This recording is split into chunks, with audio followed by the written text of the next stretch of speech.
My wife handed me divorce papers at my birthday party in front of all our friends and family. I can't pretend anymore, she said. This marriage is over. I just smiled and said, since we're sharing news, I have something too. Then I pulled out my phone and played a recording for everyone to hear, her on the phone with her lover, planning how to hide assets and leave me with nothing. The room went dead silent. Her face went pale. Our friends started walking out. Her own mother slapped her. Now she's calling nonstop, please, we can work this out privately. So I turned 35 last month. Not exactly a milestone birthday, but my wife Casey insisted we throw a party. It'll be fun, she said. Just close friends and family. I should have known something was up when she started planning it 3 weeks in advance. Casey's more of a let's order pizza and watch Netflix kind of person, not a let me coordinate with 20 people type. But hey, I figured maybe she was finally warming up to the idea of being social. We'd been married for 8 years, and she'd always been pretty introverted. Me? I'm the guy who'd rather have a beer with friends than sit alone scrolling through my phone. Opposites attract, right? Wrong. Dead wrong. The party was at our house, a modest 3-bedroom ranch we'd bought 5 years ago when things were still good between us. Casey had decorated with those cheesy over-the-hill banners from Target, and there were about 15 people milling around our living room. My parents drove down from Portland, her mom came over from the east side of town, plus a handful of friends from work and college. I was actually having a good time. My buddy Yorav brought his famous 7-layer dip, my dad was telling embarrassing stories about my little league days, and even Casey seemed more relaxed than usual. She kept checking her phone, but I figured she was just making sure the food delivery would arrive on time. Around 7:30, right after we'd finished the barbecue and before the cake, Casey stood up in the middle of the living room and clinked her wine glass with a fork. Everyone turned to look at her. I have something to say, she announced, her voice steadier than I'd heard it in months. I figured she was going to give some sweet speech about our marriage or thank everyone for coming. You know, normal birthday party stuff. Instead, she reached into her purse and pulled out a manila envelope. I can't pretend anymore, she said, looking directly at me. This marriage is over. The room went quiet. Like, dead quiet. My mom's face went pale, and I could see Yorav's mouth hanging open. Casey's own mother, Lizzie, looked like she'd been slapped. Casey walked over to where I was sitting on the couch and handed me the envelope. These are divorce papers, she said, loud enough for everyone to hear. I filed them yesterday. Yesterday. Friday. While I was at work thinking about my weekend birthday party, my wife of 8 years was meeting with a lawyer to end our marriage. I opened the envelope with shaking hands. Sure enough, there were official-looking documents with lots of legal language I didn't understand. But I could make out the important parts: irreconcilable differences, division of assets, spousal support. The weirdest part? I wasn't even that surprised. Deep down, I'd known something was wrong for months. Casey had been distant, working late, taking calls in the other room. Classic signs, but I'd been too much of a coward to confront her about it. Okay, I said, setting the papers on the coffee table. I guess we're doing this now. Casey nodded, like she was relieved to finally have it out in the open. I think it's better this way. Clean break. That's when I remembered the recording on my phone. See, about a month ago, I'd been sick with food poisoning, really nasty stuff that had me laid up for 2 days. I was in bed trying to sleep when I heard Casey on the phone in our bedroom, thinking I was unconscious. She was speaking quietly, but I was right there. When I heard her say we need to be smart about this, I got suspicious and started recording on my phone. I grabbed my phone and hit record. Not my proudest moment, but something in her tone made me think she wasn't talking about work like she'd been claiming. Since we're sharing news, I said, standing up and pulling out my phone, I have something too. Casey's eyes went wide. What are you talking about? I connected my phone to our Bluetooth speaker, the same one we'd been using to play background music all evening. Everyone was still standing around looking shell-shocked, but now they were paying attention. I recorded this conversation about a month ago, I said, my finger hovering over the play button. I think everyone should hear it. Casey's face went from confident to terrified in about 2 seconds. Don't you dare. I pressed play. The recording quality wasn't perfect since I was pretending to be asleep, but it was clear enough. Casey's voice filled the room. We need to be smart about this, Richard. I can't just leave with nothing.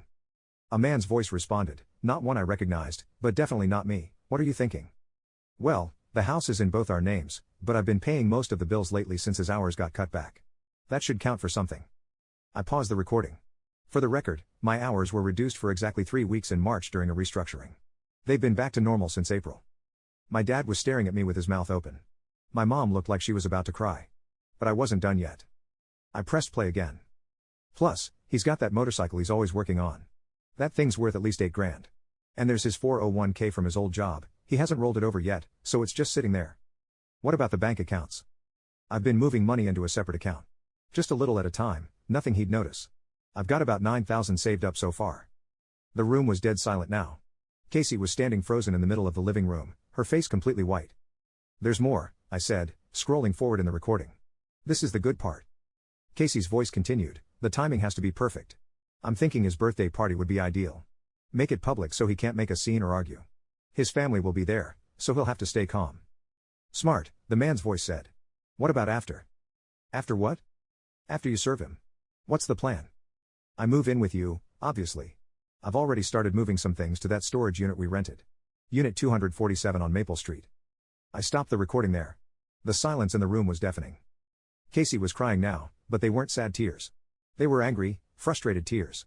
The kind you cry when you get caught doing something you know is wrong. You recorded me without my permission, she said through gritted teeth. Actually, I replied, pulling up my phone's browser, I did some research after I heard this. Our state is a one-party consent state for recordings. Since I was in the room and you were speaking to me about our marriage and finances, the recording is completely legal. My buddy Yorub stepped forward. Dude, she's been stealing money from you? Apparently so, I said, looking at Casey. $9,000, to be exact. Money from our joint account that she's been funneling into a secret account. Lizzie, Casey's mother, finally found her voice. Casey Elizabeth, what the hell is wrong with you? And then Lizzie did something that honestly shocked me more than anything else that had happened that evening. She walked over to her daughter and slapped her across the face. Not hard enough to really hurt her, but hard enough to make a point. I raised you better than this, Lizzie said, her voice shaking with anger. This is disgusting. Absolutely disgusting. That's when people started leaving. Not all at once, but in small groups. First my coworkers, then Casey's friends, then my college buddies. Within 10 minutes, the only people left were my parents, Lizzie, and Yorub. Casey was still standing in the middle of the room, crying and holding her cheek. I think you should pack a bag, I said quietly. Stay somewhere else tonight. This is my house too, she said. Actually, I said, I've been keeping pretty detailed records of our finances lately because something felt off. I can show you the bank statements if you want, but I've paid the mortgage 11 out of the last 12 months. You covered it once when I was between paychecks. She looked at me, then at her mother, who was shaking her head in disgust. I'll be back tomorrow for my things, Casey said finally. I'll be here, I replied. After she left, Lizzie stayed behind to help clean up. She was mortified, apologizing over and over for her daughter's behavior. I don't know where I went wrong, she kept saying. This isn't how I raised her. My parents were supportive but confused. Why didn't you tell us you suspected something? My mom asked. Because I wasn't sure, I said. I had a feeling, but I didn't want to believe it. I kept thinking maybe I was being paranoid. Yorub, bless him, helped me figure out the next steps. You need a lawyer, man. Like, immediately. I know, I said. I'm calling one first thing Monday morning. That was 6 months ago. Since then, my life has been a complete whirlwind of legal meetings, paperwork, and phone calls. Lots and lots of phone calls. Casey called me every single day for the first month after the party. Sometimes multiple times a day. The first few calls were angry. How dare I humiliate her like that? How dare I record her? How dare I involve her mother? But as the legal reality started setting in, the tone changed. We can work this out privately, she said during one call about 2 weeks after the party. We don't need lawyers getting involved. Too late for that, I told her. I'd already retained Jennifer Morrison, a family law attorney who came highly recommended from a friend of a friend. Jennifer was professional, thorough, and had zero patience for people who tried to hide assets during divorce proceedings. She's going to have to return that money, Jennifer explained during our first meeting. All of it. Plus, depending on how the judge sees it, she might be looking at additional penalties. What kind of penalties? Well, hiding assets during a divorce is considered fraud. She could be ordered to pay your attorney fees, or the court could award you a larger share of the marital property as compensation. The storage unit was the smoking gun. When Jennifer's private investigator confirmed that Casey had indeed rented Unit 247 on Maple Street about 6 weeks before the party and had been moving our belongings there, it painted a clear picture of premeditation. This wasn't a spur-of-the-moment decision, Jennifer said. This was a calculated plan to defraud you of your fair share of the marital assets. The guy on the recording turned out to be Richard Peters, a personal trainer at Casey's gym. They'd been having an affair for about 6 months. Richard, to his credit, seemed genuinely shocked when he found out about the financial stuff during his deposition. Apparently, Casey had told him she was just trying to protect herself from a potentially messy divorce. I had no idea she was taking money without telling him, Richard told Jennifer's investigator. She said she was just saving up her own money for a security deposit on a new apartment. The whole thing was unraveling fast. Casey's lawyer, a guy named Peterson who seemed to specialize in quick, amicable divorces, was clearly not prepared for the complexity of the situation. Your client deliberately concealed assets and planned to defraud my client, Jennifer told Peterson during their first meeting. This is not going to be a simple 50-50 split. Peterson tried to argue that the money in Casey's secret account was just personal savings, but the bank records told a different story. Every deposit was transferred from our joint account, always in amounts under $300 to avoid triggering any automatic alerts. She was sophisticated about it, Jennifer explained. This wasn't random. She knew exactly what she was doing. The motorcycle thing was particularly insulting. I'd bought that 1978 Honda CB750 for $3,000 2 years ago, and I'd been restoring it in my spare time. It was my hobby, my stress relief, my weekend project. Casey had always rolled her eyes at it, calling it my midlife crisis bike. But apparently, she'd been researching its value online. According to her conversation with Richard, she thought it was worth $8,000. She was wrong, it was worth about $5,000 in its current condition, but the fact that she'd been planning to claim it as part of her settlement was just another layer of betrayal. The divorce proceedings took about 4 months from start to finish. With the recording as evidence, plus the bank records and the storage unit rental agreement, Casey's lawyer recommended that she accept a settlement rather than fight it in court. A judge is not going to look kindly on someone who planned to hide assets and steal from their spouse, Peterson told Casey during a meeting that Jennifer and I attended via video call. Casey looked awful by this point. She'd lost weight, her hair was unkempt, and she had dark circles under her eyes. The confident woman who'd served me divorce papers at my birthday party was gone, replaced by someone who looked scared and defeated. "What are you asking for?" Peterson asked Jennifer. "Full restitution of the $9,000, plus interest," Jennifer replied. "Plus my client keeps the house, the motorcycle, and his 401k remains untouched. Ms. Casey can keep her car and her personal belongings." "That's not fair," Casey said, speaking for the first time. "I'm entitled to half of everything." "You forfeited your right to an equitable distribution when you decided to commit fraud," Jennifer said calmly. "You're lucky we're not pressing criminal charges." That got Casey's attention. "Criminal charges?" "Theft by deception is a felony in this state," Jennifer explained. "You deliberately took money from joint accounts with the intent to permanently deprive your spouse of those funds. That meets the legal definition of theft." Casey looked at her lawyer, who nodded grimly. "She's right. If they wanted to press charges, they probably could." In the end, Casey signed the settlement agreement. She had to return the $9,000, plus she agreed to a property division that left her with significantly less than she would have gotten in a normal divorce. She also had to pay half of my attorney fees, which came to about $3,000. "Why didn't you press criminal charges?" Yorub asked me after everything was finalized. "Because I'm not vindictive," I said. "I just wanted my money back and to get on with my life." That was mostly true. But honestly, I think the public humiliation at the birthday party was punishment enough. Everyone we knew had heard that recording. Casey's reputation in our social circle was completely destroyed. She ended up moving to a different city, and last I heard, things didn't work out with Richard either. Lizzie, Casey's mother, still calls me occasionally to check in. She's embarrassed by what her daughter did, but she's also been incredibly supportive throughout the whole process. "You handled this with more grace than I would have," she told me after the settlement was finalized. "I'm proud of you for taking the high road." The high road. I'm not sure if that's what I took, but I tried to handle things legally and ethically. I didn't try to destroy Casey's career or sabotage her relationships. I just wanted the truth to come out, and I wanted to protect myself from getting financially ruined. Looking back, I think the thing that bothers me most wasn't the affair or even the money. It was the calculated nature of it all. Casey had been planning this for months. She'd been sitting across from me at dinner, watching movies with me on the couch, sharing a bed with me, all while planning to betray me in the most comprehensive way possible. That's what I couldn't forgive. The lies I could have understood. The affair, while painful, is something couples sometimes work through. But the systematic planning to destroy my financial future? That was something else entirely. The birthday party was supposed to be a celebration. Instead, it became the day I learned who my wife really was. In a weird way, I'm grateful it happened the way it did. If Casey had been smarter about hiding her tracks, if she'd been more patient, she could have done a lot more damage. But she got greedy. She got careless. And she underestimated how much I was paying attention. About 2 months after the divorce was finalized, I decided to do some digging of my own.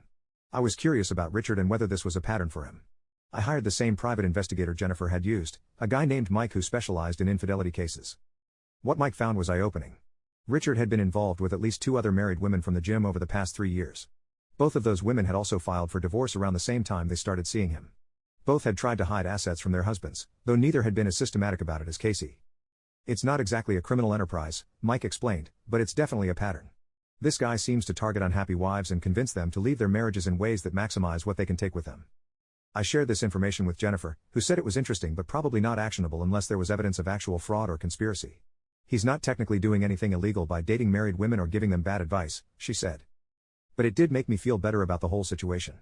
It meant Casey wasn't just a woman who'd made some bad choices, she'd been manipulated by someone who had experienced breaking up marriages. The dating thing has been slow going for me. It's hard to trust someone new when your last relationship ended with such spectacular betrayal. But I've been on a few dates, and I'm starting to remember what it feels like to enjoy someone's company without constantly analyzing their motives. I joined a motorcycle club, nothing too serious, just a group of middle-aged guys who like to ride on weekends. I started cooking again, something I'd stopped doing during the last few years of my marriage when Casey was always working late. I even signed up for a pottery class, which sounds ridiculous for a 35-year-old guy who works in IT, but it's surprisingly therapeutic. Lizzie still calls every few weeks. She's been going to therapy to process her guilt about not seeing the signs of what Casey was becoming.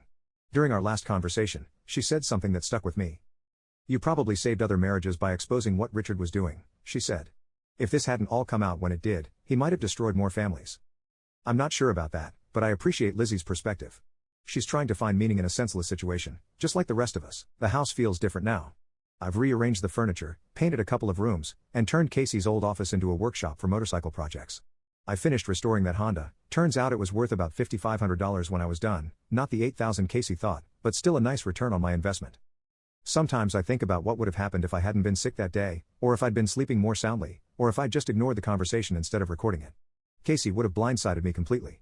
I probably would have signed whatever papers she put in front of me, desperate to minimize the conflict and get through the divorce as quickly as possible. I would have lost a significant chunk of the house equity, half my retirement savings, and probably ended up paying alimony. Meanwhile, Casey and Richard would have started their new life together, funded partially by money she'd stolen from me. That recording saved my financial future, but more importantly, it saved my self-respect. I stood up for myself when it mattered most. I didn't let someone I trusted take advantage of me. I fought back, legally and ethically, and I won.